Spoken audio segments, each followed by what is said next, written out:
Hariom everyone, welcome to this class on Purusha Sukta. So let's start with the chanting first.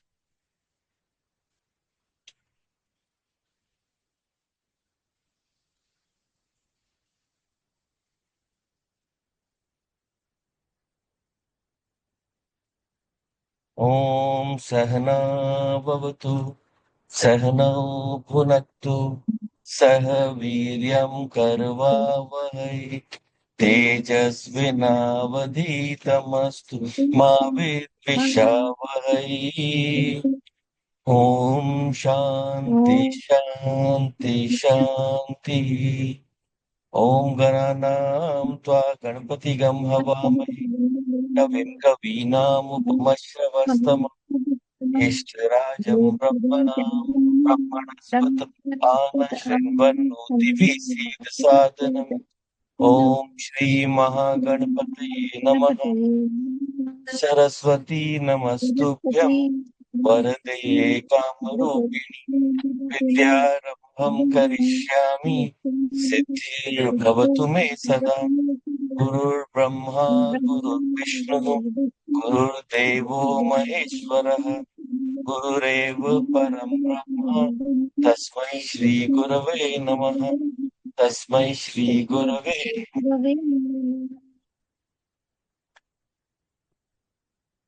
Chant the Purusha Sukta also. Fourth part. Tena Deva Ayachanta Sadhya Rishayascha Ye Tasmat Yagyat Sarvabhutah Samritam Prishadacham Ashukanstakanschakre Vayavyan Aranyam Gramyascha Ye Tasmat Yagyat Sarvabhutah Richassamani Jagnire Chandagamsi Jagnire Tasmat Yajustasmadajayat Tasmadashvajayat Yekecho Bhayadatah Avoha Jagnire Tasmat Jata Ajavayah Yat Purusham Vyadaduhu Katitha Vyakalpayan Mukham Kimasya Kabahu Kavurupada Uchete Brahmanosya Mukhamasi Pakura Uru Tadasya Yadvaishya Padvyagam Shudro Ajayata Chandrama Manaso Jata Chakshu Suryo Ajayata Mukhadindraschagnischa Pranat Vayurajayata Nabhya Asit Antariksham Shishnothyo Samavartata Padvyam Bhumidisha Shrotrat Tatha Lokagam Akalpayan. Okay. So we are into this next class on the Purusha Sukta. So far we have seen the process of Yagyam, how this Param Purusha, this highest entity, he manifests the world, then he himself enters into that Virajo Adipurusha, and then he also creates all the beings that are there in the universe. And then finally, when he enters into this, he through his law of the universe rhythm, he maintains all the processes of the universe, and also how we should be having our relationship to the Lord and how his relationship to us is. So first we saw his relationship to us, and next we are seeing now our relationship. So when we are looking at our relationship, after we have done all the processes that are relative to the world in which we have been sent, how we fulfill our duties towards the world through yajna. Our final yajna, our highest yajna, is towards the Lord, towards reaching back to Him, towards realizing our oneness with Him through knowledge. Right. So that's this we saw in the last class also, how this knowledge is to be imbibed to see our oneness with that entity, the highest entity, the Satchit Anand Rup, Brahmana. So once we attain to that identity, the moment we get out of that meditation, the moment we enter the world, our worldview totally changes, right? We see the whole world now as cast out from ourselves only, as something inseparable from us. No one is our enemy, no one is to be hated. So, in this way, we develop our love in this world. So, when we have developed this world, we have love. We saw the story also why even Bhagwan Krishna he taught that this is one of our duties in the story about the uh, when he lifts that uh, Govardhan Parvat, right? So there we saw that the primary duty of people is to accumulate the material objects, which is done through the other yajnas or through worship of Indra. And so Indra, he gives us our desires. So that is called Indra Prishti, the rain. So this rain, it helps us to grow annam, the food which through which we sustain ourselves. So once this food, this annam is uh, imbibed by us, we are able to do the rest of our duties or work in the world. So now, once we turn towards knowledge, we give up that worship of Indra. So he gets upset because he wants us to keep worshipping him. And so therefore, he tries to send a flood of rain. So that story represented how Krishna Bhagwan demonstrates our need for turning ourselves to the knowledge. Right? So when we see that need, then we understand clearly that whatever we are kartavya in the world, we keep doing that. But along with that, we keep one face, keep our vision towards the Lord. So once this vision, this healthy vision is maintained, then the Lord is always with us. He is always with us. So he is able to give us our blessings. Right? So in the importance of knowledge that he has shown us, we are able to reach the situation where we can always strive for knowledge in every little thing that we do. So whenever we do now, when we are doing everything, then I see will this make my Lord happy? Will this make the world a better place? So that becomes our vision, right? So there is we'll go into another story here. So in that it was this is also from the Bhagavatam. It's a very long story, but I'll try to keep it bit short so we can just absorb the message. So in this story, Krishna Bhagwan, he had recently come from his small little town of Vrindavan to the village of Mathura. What for? To meet his Mamaji, Kans. So now he was supposed to go to the palace to meet him. So while he came to the city, he said, why not let me see what the city is like, let me roam around. So he went to the market and he saw so many different kinds of products. No, in the village, you get only basic necessities. You must know, no, when we are for the difference between those who are living in small towns and the difference between those who live in big towns. In the smaller towns, the facilities are very, very less. So there he saw a lady, a particular woman who was we call the name that is used there is Kupcha. So she has a bent back. Actually, she was bent at three places. She was bent at three places. So she was carrying a lot of cosmetics or makeup materials of those times, like chandan and perfumes and flowers and etc. So there was when Krishna Bhagwan he saw he really liked all that material and he started following her. He was walking behind her and looking at the stuff she was carrying. Yeah. And that perfume, it attracted him so much because, in the village, you have only the smell of the cows and the milk and the gobar, and the people are used to that. Huh? So they have only that stuff. Huh? So there, the village person, he doesn't mind. No, he's applying the gobar on the that cow dung on the floor and the walls and everywhere. And he doesn't mind the smell. City people, if they go there, they will be turning up their nose at that smell.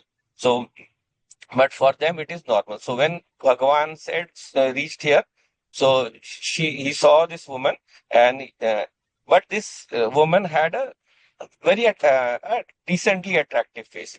So he addressed her, "Oh Sundari, so कहाँ जा रही हो? Where are you going, oh beautiful woman?" what he said actually was a woman, lady with a beautiful face, right? So that is the attitude also, that uh, something we can learn from Krishna. So how to, appreciate. Well, most of the time we see only the negatives in life. We see only the bad things in people. So appreciating what is beautiful, once you do that, that person also becomes positive towards you. The person becomes benevolent towards you. So that is how we should have our attitude towards every person. The more we are negative, the others will also be negative to us. So he said, "Oh, one with a pretty face, where are you going? What is this stuff? Where are you carrying? Where are you going?" So she said, "I am going to Kansa. I'm going to Kansa, and he regularly buys this stuff for me. He looks at them. He'll keep them. He doesn't know use them properly. So, but still because he gives me money, I go to them." So he said, "But why then you give?" She said, "I know he doesn't understand their value, but for me the money is important. But today, when I'm talking to you, you are so nice. You're talking so sweetly. So I think I don't feel like giving it to him. He's very rough. So I will give it to you. You can take them." So Krishna said, "How can I take that? Like without any money, I don't even have the money." She said, "No, that doesn't matter. Huh? Your nature is so nice. I'm willing to give it to you. Take them, please. I'm giving of my own free will." Huh? So, so see the difference, no? When you are good to people, they are willing to give to you more readily. They don't even demand, as a what we call a quid pro quo. So something that you're giving and you want something back in return. Even that is not expected. So now Lord Krishna thought, "Oh, that is very nice. I'm going to Kansa, going to the palace, and here I'm looking like a villager. So once I apply these, at least I'll look good. I'll look beautiful." So he took the perfume and applied it, and he took the flowers also, chandan also, and he was now looking very nice. So now he said, "Okay, thank you so much, but I want to give you something." So she said, "What can you give? It's your wish. I'm happy to take it." So Lord said, "Okay, you have made me beautiful. Now I will also make you more beautiful. You are already beautiful, but I will make you more beautiful."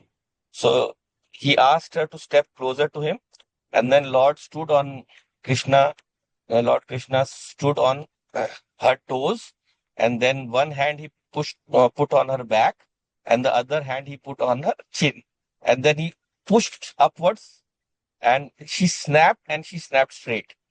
उसका जो कुब्जा वाला part था वो सीधा हो गया. She totally became straight. And so therefore she became really more beautiful now, and she was very very happy. She said, "Nah, this is really amazing." So she said, "Why don't you come to my house?" So Lord said, "No, no, I have to go somewhere. I have to go to concert. I will come to you in the evening if you are inviting me with so much love." So therefore then the story is goes on, but so far now what we see, what is the meaning of this story. The meaning of this story, the meaning of this story is that what is this kubja? This kubja represents the kundalini shakti. Kundalini shakti is the power to do everything that we need. So that kundalini shakti is the energy that lies coiled up in the bottom of our spine. We say, when we study kundalini, the chakra. So in the lowest chakra, this kundalini in 3.5 coils, she is like a snake. So for those who have awakened it, that Kundalini Shakti, it straightens out and then it rises upwards, and it gives us the power to know our true nature, to connect to the Lord and reach our highest of our potential. Yeah. So in this way, for those who have awakened Kundalini, they need to do a lot of sadhana, right? So this Kundalini, it is lying dormant for ages. Why? Because we don't use our power or our Shakti in the proper way. For ages, we used to give our power to Kansa, to the Asuras. So Asura is what? Asuhu Ramate iti Asuraha. Those who just are happy with controlling their prana. So when we are looking at this uh, Kansa, he was the one who took all her he used to buy your stuff. So these asu represents also in a way the Vishaya, all the objects of the world. So once these objects of the world are around us, we run after them, we keep wanting them, we keep giving our power to them, right? But the moment comes when we sometimes then decide that no, let us turn to someone more beautiful. So who can be more beautiful than the Lord? No one is more beautiful. So that potential within us, that kundalini within us, that we have offered to Kamsa, that we now offer to the Lord. Because he is the one who actually praises our beauty, who he is the one who actually praises our beauty. So this is panditya. This is knowing the giving up the what we call amama and aparigraha, giving up the mama bhava, amama, and giving up the bhava of collecting objects, parigraha. So we become amama and parigraha. This is the panditya we discussed earlier. So once this is developed, then the true beauty of ourselves is revealed, and also the true beauty of the Lord is revealed. Huh? So Kubja calls the Lord Sundar also, when he is talking to her. Now, so now we turn to stop spending our power on the sense objects, right? So now our power won't go towards what we call anatma. So due to our old vasanas and samskaras, but the objects they still trouble us. Huh? So once we keep on practicing, then finally when we reach that stage of silence, which we call it Muni Tattva, Mananatmakaha, then this Vishaya, they stop bothering us. Huh? So when now what will happen? When the sense objects are there, they still will be there in the world and they will not disappear. So when these sense objects are still troubling us, whenever they confront us in the world, because with time to time, something or the other will come in front of us that will pull us away from the worship of the Lord, which will take us away from giving our Kundalini power there. So,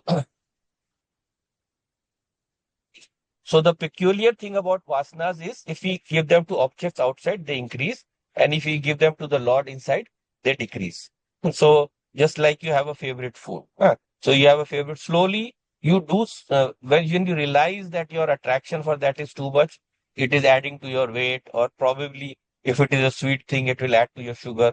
So slowly, we have to do the reverse samskara. We have to do the reverse samskara that this food is not good for me. So then what will happen is its desire will go away slowly. So like someone, it was said he gave up non-veg. So he went to the Guruji he was going to, and he says like, I have given up for so much, so long now that even if someone else is eating it, then I don't like it. So even though he remembers the taste, he knows what the vasana is like because he has partaken of that food earlier, but he has given up his vasana. So, in this state, what is happening? You know that there is a pull of a vasana. Vasana is pulling you, but you don't surrender to that vasana, right? So, like uh, Shankaracharya Bhagwan once said that if someone is taking a what we call a sandpaper and rubbing one of your arms with that, and another person is taking a uh, chandan, and rubbing the other arm with that. So in one arm you'll be feeling a lot of pain and the other arm you'll be feeling joy. So he said you should have the same bhava to both. You should be having the same kind of feeling towards both of the people. So that is because you should always realize that you are the Atma, right? So once you realize the Atma, then where is the vikshep or where is the worry happening? It is happening in the antakaran. It is happening in the chitta.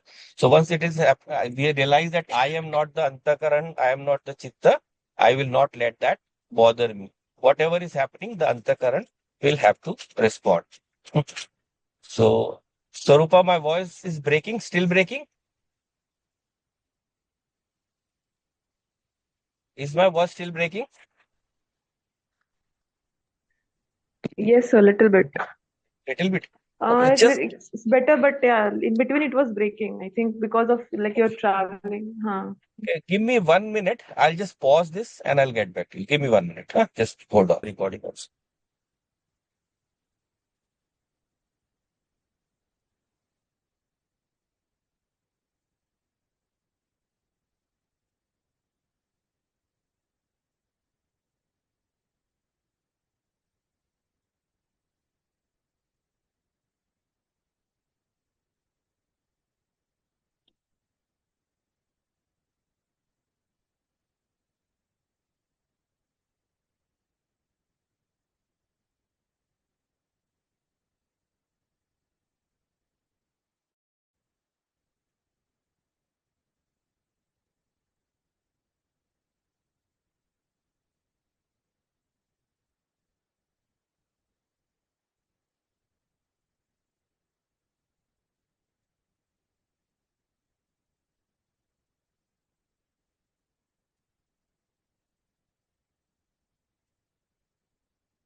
Yes.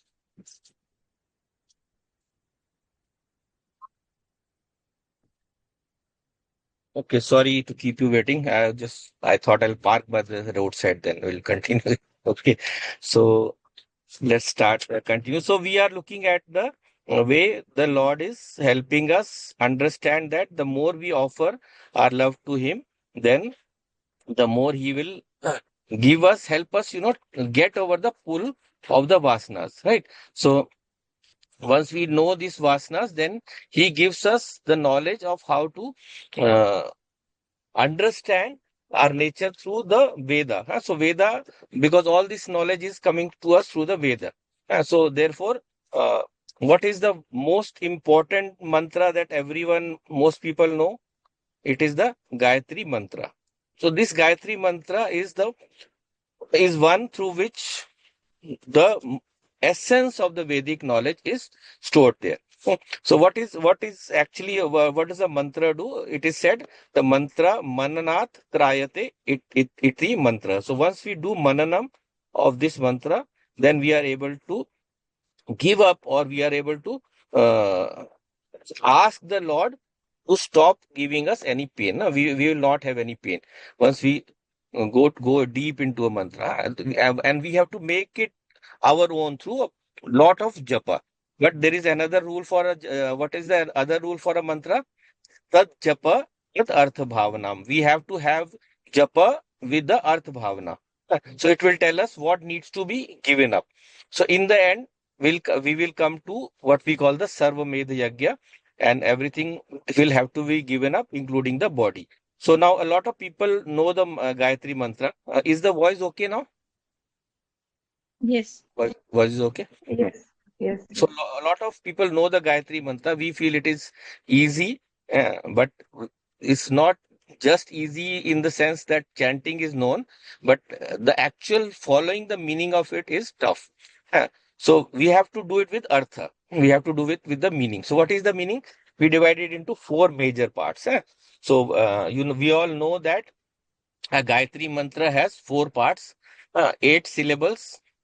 So, yes, 3 8s are 24, but the fourth one is added at the end, which is the concluding part. So, first, what is the first part? Tat Savituhu Vareniyam. So, that Lord, that highest Lord, I take for my guide and helper. So tat savitu varenyam. I call him to me. I make him my vara. Vara is what? Someone you marry, as a husband. Right? For a woman, it's a husband. So I take no one else. So what does actually the varan means? Varan means that person will take care of me for a lifetime. For he will whenever I need food, I will go to that person. Whenever I need clothing, I will go to that person. So that is the Varanam. So today people have slight different ideas of independence. That is a different factor altogether. Right? The basic meaning of Varaha is when you do a Varanam of a Devta also, you ask for their blessings. So when you have a Kul Devta, you have a Gram Devta, that Devta is the one you always go to for everything. The people in the villages, they do it like that. They know that anything is needed, Devi Ma. So also, if you would have seen in your parents' house, there is a Devi or Devta in the mandir, and anything that you do, first offer there. You bring a new book, you offer there. You bring something new for the house, you first offer to the Lord. So that way, that varanam has to be done. So no one is worthy of being my varaha. That is to be the bhav. Just like Meera ji also said that why will I do for varanam of someone who dies with time? मैं ऐसे का क्यों वरण करूं जो समय के साथ खत्म हो जाए? Because after that there will be pain. So I will do the varanam of Ishvara. So that is why in traditional circles women are not allowed to chant the Gayatri mantra. So because they already have done the varanam of someone, so they can't choose another one. But of course, if you do it with Atma Bhava, and not as a karma, and not as a yajna chanting, then it is actually allowed. So then, what is the next So part? even the unmarried ones. Even unmarried. Even unmarried, then why? Who will you marry later on? So that is why earlier it was not allowed. Especially North people, now we are very unaware of our culture. But I know in South at least they respect a lot this thing. No, girls are not given the Gayatri mantra easily. Huh? But if they are given, then after marriage or if before marriage, they are taught very carefully that this is only for your spiritual progress and not for doing any yagya homa, right? So that is the way. But of course, times change. People learn different things. So I have explained this many times earlier also that there is what we call the two forces that run nature. There are basically two forces by which nature is run: the masculine and the feminine, right? Two forces. So the masculine is not limited to be present to or present only in men, and feminine is not totally present in women. They all both occur in different ratios. So masculine is more towards karma oriented, and feminine is oriented towards love. Karma and prem, ये दो ही शक्तियों से सारी दुनिया चलती है. Through the whole universe runs through these two powers. So whoever has more of these, that kind of vocation they will take up. So today, if a girl has this vocation, this tendency, then it is fine. She can even do a homa according to that understanding. You can even do a homa with the offering. If you are a woman who is working and producing, earning to feed the family, even then it is full. Even the karma part is allowed. But if you are not working, then you do the spiritual exercises only for Atma Shuddhi, only for the purification of the mind. So there it is allowed. So let's get back to the mantra then. So next part is Bhargo Devasya Dhimahi. So Bharga is to burn. So I will not make anyone else other than Paramatma as the burner of my karma or sins. So whatever pain of mine I have to ask to be burnt away, I will ask only the Lord, no one else. So, earlier Brahmins also, they didn't do this Gayatri Purusharanam for anyone or a Gayatri Homa for anyone. They would say, at least leave one mantra for us so that we may remove our obstacles. So they used to keep the Gayatri mantra for themselves only. So they said, no, we have other mantras for you, for your prayashchit. You can do Mrityunjay, Mahamrityunjay also. So many others. And not just this one, thousands. So in this way, this was the mantra used for mainly by Brahmins. And then what is the next part? Devasya Dhimahi. So my intellect, I will surrender to this Deva only alone. So this is, I am giving you more of a worldly meaning of Gayatri when we apply it to the world. The pure spiritual meaning I'm not giving here, right? That is something entirely different. So that is why these restrictions and physical things are there.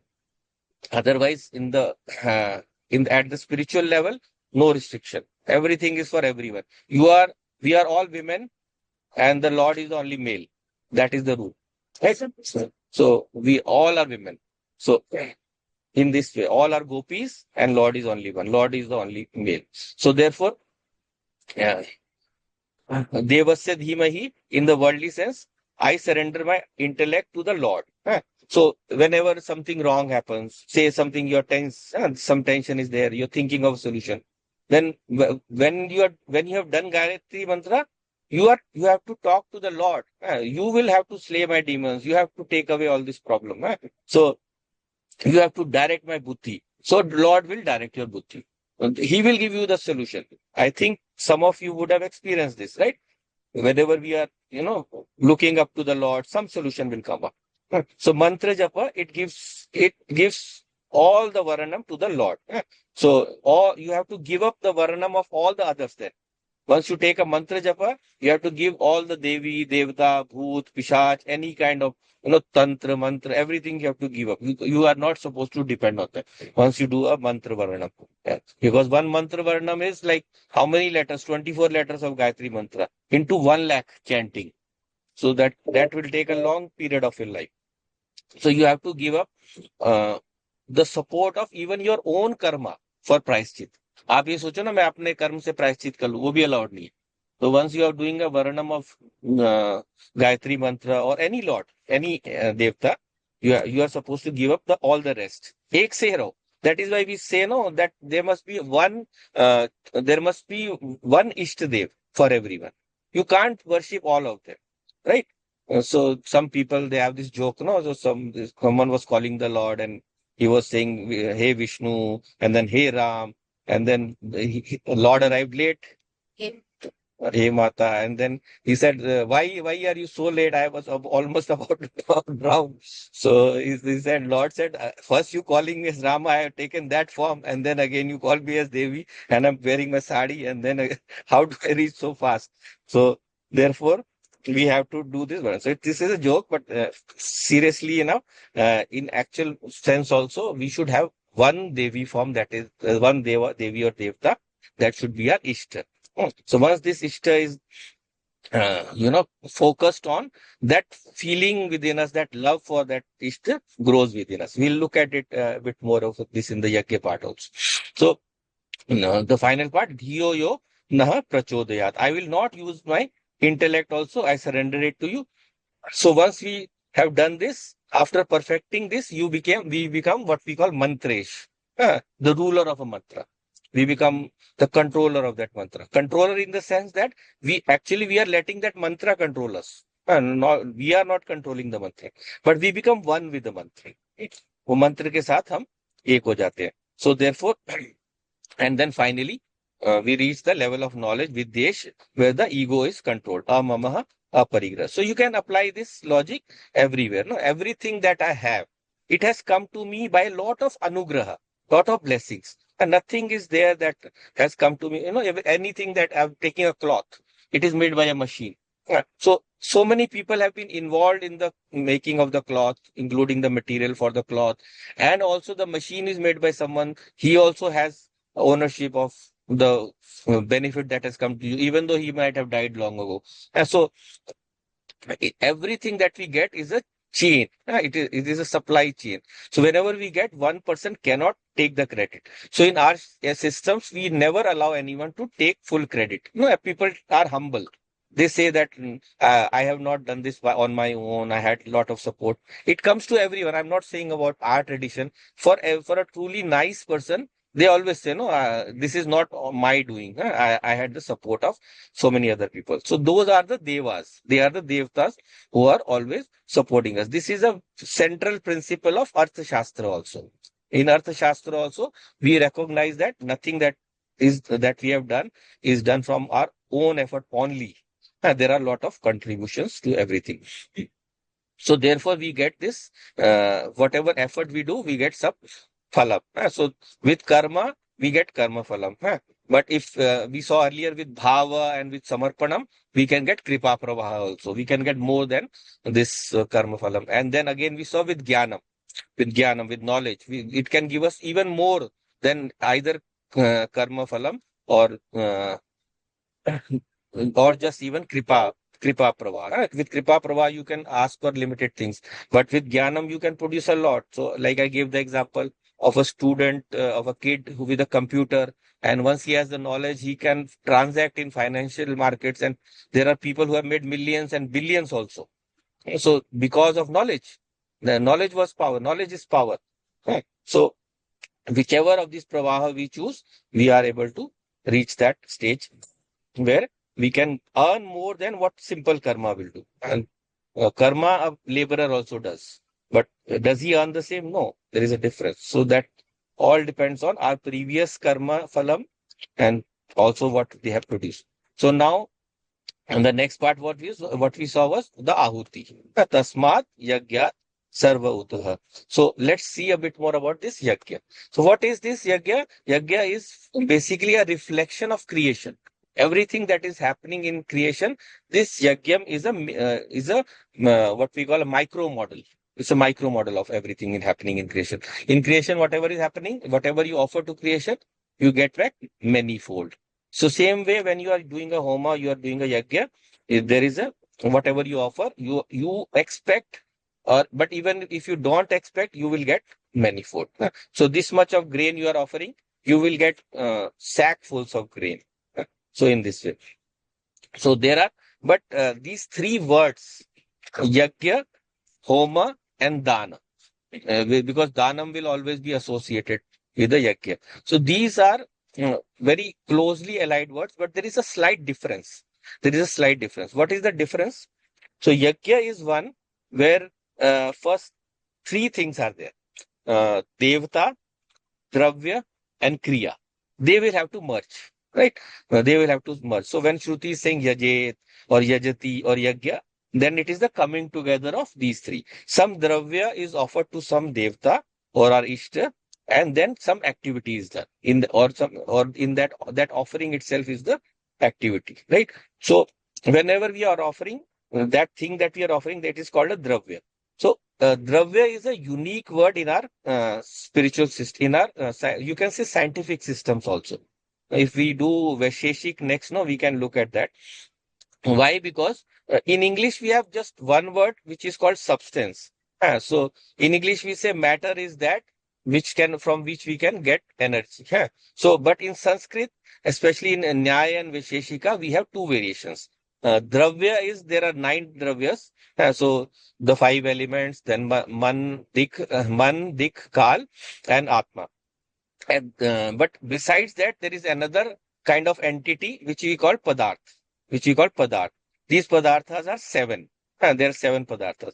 So we can give a different name in English for both of these so that in future class also we can understand what we mean. So we can name them like the substance is dravya and padarth is an entity. Entity. Substance is dravya, padarth is entity. So what is the difference? Difference is dravya, it will have guna and kriya. Dravya mein hamesha guna or kriya hoga. Any dravya will have guna and kriya. It has some property and you can perform some action with that. That is a dravya. And what about this dravya? Gun bhi hoga, kriya bhi hoga. And what about padarth? Padarth can be without guna and kriya also. Padarth can be. In fact, guna is also a kind of padarth. Guna is also a padarth. So, like padarth is sambandh. Like there is a samvaya sambandh between the pot and the mud. So that's samvaya sambandh. So sambandh is padarth there. Or even absence. Absence of a thing, abhav.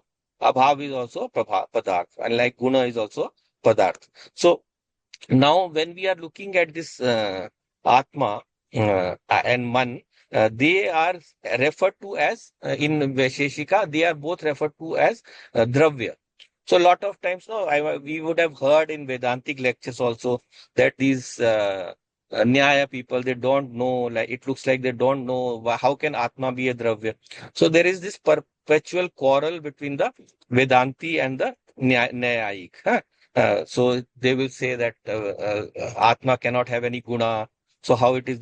But the basic thing is that when we do a yajna, one of the yajna is Atma yajna.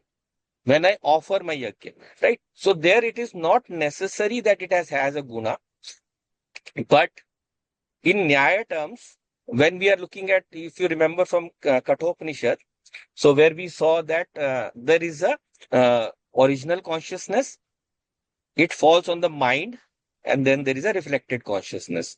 So what is formed next is what we call the Vyavaharik Jiva, the transactional entity. That transactional entity is actually the reflected consciousness along with its association to the 3 bodies, the subtle body, causal body, and the gross body. So and let's talk at the individual level for now. So now that composite entity is called Jiva. So that is also Atma in a way. So that has guna. That it has the guna, it can be happy, it can be sad. So there the of course that happiness and sadness belongs to the mind, no doubt. But when they are in conjunction, you can say that whole entity has that. Right? So इस तरह से आप ले सकते. So same way when we are doing an Atma Yajna, there we are offering ourselves. So there Shruti also says, no, Atma Yaji Shreyan. The highest Shreyas is when you do a Atma Yajna. When you offer your Atma to the Lord, then your Atma becomes one with the Lord. So that is the highest one. So therefore, because of this disagreement, because Vedanti will say Atma cannot have Guna and Kriya. This has been said very beautifully in a lecture by Swami Maheshanand Giriji also, as he explained this thing. So he is a very hardcore Vedanti, but he will tell, yes, why do we have to fight? All our darshanas are same only. So he says that Nyayika will say Atma has guna, whereas the Vedanti will say Atma cannot have a guna. So this is actually, it's a very subtle difference. Just like you can say, is the pot made of mud or is the mud in the pot? Hmm. Or we'll explain this a bit more. So, or is the pot in the mud? So both pot and mud are proved by perception. By perception, you can say, no, you can see this is a big bulk of mud, no shape. So how can I call it pot? It is not yet a pot. And you can separately perceive a pot also. दोनों का अपने में अलग एक है. So Vedanti says that if we accept that the pot is made of the mud, then one day the pot will go away, mud will remain. So mud is the reality. So pot does not exist. Whereas the Nyayika will say, if the pot didn't exist, then how did it manifest? अगर था ही नहीं तो आया कहां से, बन कहां से गया? So that means it must have been in the unmanifest state. कभी अव्यक्त अवस्था में रहा होगा. So therefore the mud and potness is the word they use for that. If you remember the Nyaya classes, potness is the word they use. So this potness is also existent, right? So just a way of saying these things. No, I'm just explaining what Atma. So Atma, by Atma and Mana Samyoga, by the conjunction of this Atma or the consciousness with the mind, gunas will come about. Guna there. You get good gunas, you get bad gunas. So now this Atma being Jnana Swarupa is it is of the nature of pure knowledge. So what is that knowledge? That is objectless knowledge. जो आत्मा का ज्ञान है ना, वो उसमें वस्तु पे निर्भर नहीं है. It is not dependent upon object. So the knowledge of object is absent in Atma Jnanam. All objects actually you have to remove when you are going to meditation, right? But in the case of this Nyayic knowledge, that is this knowledge that is related to the Jivatma, that is with what we call Triputi, the knower, known and instrument, right? This Triputi is always there. So this is object knowledge, right? So therefore the Atma part is objectless knowledge, and the this Nyaya, that in Nyaya, when we are saying that we are offering our Atma as the offering, so their Atma has to become a Dravya only. It is a Dravya that we are offering. Which Atma? That reflected consciousness in conjunction with the mind that we are offering. So what will happen there? Mind will get purified. Mind will get purified, right? So therefore, there is a very beautiful commentary on the Gita. It's by Madhusudan Saraswati. He is one of the very most well-known Vedanti, but also well known in the bhakti circuit. So he used to say, na munihi te kadapi bhranta. He says the munis can never be misguided or have wrong knowledge. So whatever knowledge they have given, we are bhranta. We have to learn how to reconcile that knowledge. So if two munis are saying something different, then we have to reconcile. Same logic we use with the Veda also. We use with the Veda also that same logic. That everything that is written in the Veda, it is the experience of the rishis. So nothing can be wrong there. If you are seeing a contradiction, you have to resolve. So now for this yagya, what we are doing, we have a dravya and we have we are giving this ahuti in the yagya. So like in Ganesh Chaturthi, you do a yagya with 21 laddus because it is his favorite. So also you offer dhruva grass. So here what is the laddu and the dhruva grass, they become the dravya. And the devta is what? Ganesh devta. Ganesh Bhagwan is the devta. And offering this laddu, Om Gam Ganpate Namaha, that is the kriya. That is a यज्ञ. ये यज्ञ हो गया. सो जिसको हम हवन कहेंगे. So sorry, जिसको हम यज्ञ कहेंगे. एंड देन वी हैव होम, हवन. So Havan will have also all of these three. Yeah. So it will also have these three, but there is a small extra addition. We call that word, there is a technical word we use for that. We call it asinchanam. Asinchanam. So what is asinchanam? Usually, sinchanam is what we do. We think commonly, mainly, we are pouring water into a plant, giving water. सींचते हैं, है ना? We do sinchanam. So we sprinkle or irrigate something. That is asechanam or sinchanam. So when we do that sinchanam, what is the rule? It must not be too much, and it will not also be too less. Exact quantity, right? So same way in a when we are doing this yajna, those three things are there. In homa, extra thing is sechana, because we are using wood, and then we are kindling a fire, and then what are we offering with the havi? हवी के साथ क्या डालते हैं? Mm. घी. Yeah, घी डालते Mm. हैं ना. So we put घृतम. So when we put that घृतम is the sinchana. If you put too much, the fire will go out. If you put too less, then also the fire will go out. So we have to put everything in the right quantity for that sinchanam to happen, for the fire to be kindled in the proper way, right? So ghee will always, it doesn't always increase the fire. When it is, when the ghee is hot, sometimes, we heat the ghee before putting in that. We totally melt it. If you put the unmelted one, it will also put it out. Okay, so, we don't, even in the city, people don't know this principle of sinchanam. So you see a lot of rain is happening and you say, the farmers will be happy now, so much rain is happening. But it has to be with the right time. So if the rain is happening when just the seed has been planted, then the seed will be covered by that water, and there'll be water logging, and it will not sprout. So for the farmer, that rain is not good. So they want a light rain all of the time, or the rain before the planting of the seeds. After planting, they will wait. Hmm. So you can apply this logic everywhere. Wherever you are doing this sinchanam, that will be called the homa. So now, apart from yajna, in the home, there is a sinchanam. Home is havan. Havan में agni जल रही है. So there. But there are different kinds also. Like there is a japa is also a yajna. Japa yajna वो बोलते हैं. But it is also a homa. How is it a homa? So here, what is the dravya in the in this japa yajna? What is the dravya? Mantra.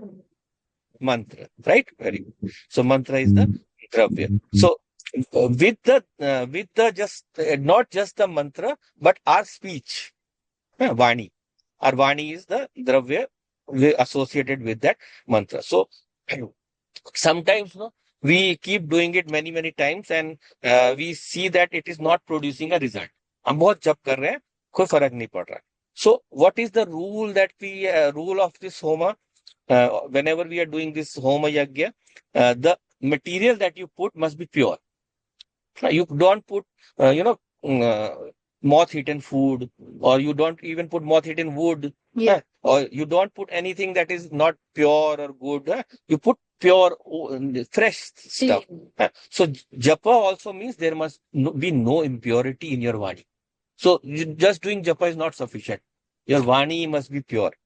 So, and what is the biggest impurity? The biggest impurity is asatya, mithya vachana. So that is the biggest impurity. And that is why it is said in the Puranas that japa siddhi won't be easy in Kali Yuga. Kali Yuga mein jap siddhi asani se nahi hogi. Why? Because our speech, our vani is burnt by this untruth. Because of our satya vachana. A little pressure comes, no, we instantly lie. We instantly let out a lie. So because our vani has been burnt, that is like a used material. So we cannot offer. It is not a dravya worthy for doing a homa. So burnt vani cannot be used. Ninda is also a dosh. We are doing ninda. We are doing, we are, saying bad things about other people. So gossiping and so on. So that also will spoil your vani. It will spoil the dravya. So dravya yajna is in the sense of the offering of actual dravya is in fact easier, but japa yajna is more tough. It is easier to purify the substances, but it is very very tough to purify the vani.